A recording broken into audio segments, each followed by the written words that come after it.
विविध भारती पुणे ठळक बातम्या.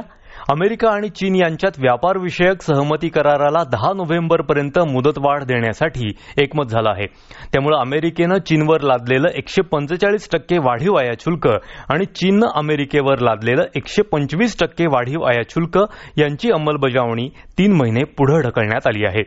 व्यापार कराराबाबत चर्चा सुरू असल्याचं दोन्ही देशांकडून सांगण्यात आलं आहे. हर घर तिरंगा अभियानाअंतर्गत जम्मू काश्मीरमध्ये तिरंगा महोत्सव आयोजित करण्यात आला आहे. श्रीनगरमधल्या पर्यटकांनी गजबजलेल्या बोटॅनिकल गार्डनमध्ये स्वातंत्र्य चळवळ, देशाची संस्कृती यांच्याशी संबंधित स्टॉल्ससह विविध कार्यक्रम आयोजित करण्यात आले आहेत. नायब राज्यपाल मनोज सिन्हा यांनी आज सकाळी प्रदर्शनाचं उद्घाटन केलं.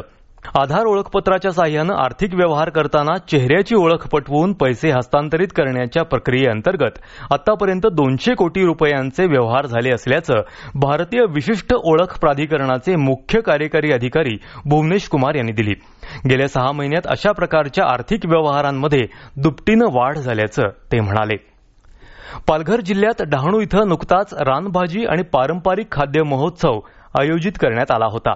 आदिवासी भागातल्या रानभाज्या, रानफळं, वनौषधी आणि अन्नधान्यांना बाजारपेठ उपलब्ध करून देणं तसंच स्थानिकांना रोजगाराच्या नव्या संधी उपलब्ध करून देणं हा या महोत्सवाचा मुख्य उद्देश होता.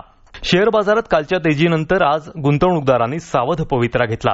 शेअर बाजार सुरू झाला तेव्हा सकाळच्या सत्रात मुंबई शेअर बाजाराचा निर्देशांक म्हणजे सेन्सेक्स 80 अंशांनी वधारून 80,682 अंशांवर गेला होता. राष्ट्रीय शेअर बाजाराच्या निफ्टीमध्येही सकाळच्या सत्रात 31 अंशांची वाढ झाली. या होत्या आतापर्यंतच्या ठळक बातम्या. यानंतरच्या ठळक बातम्या सकाळी 10:58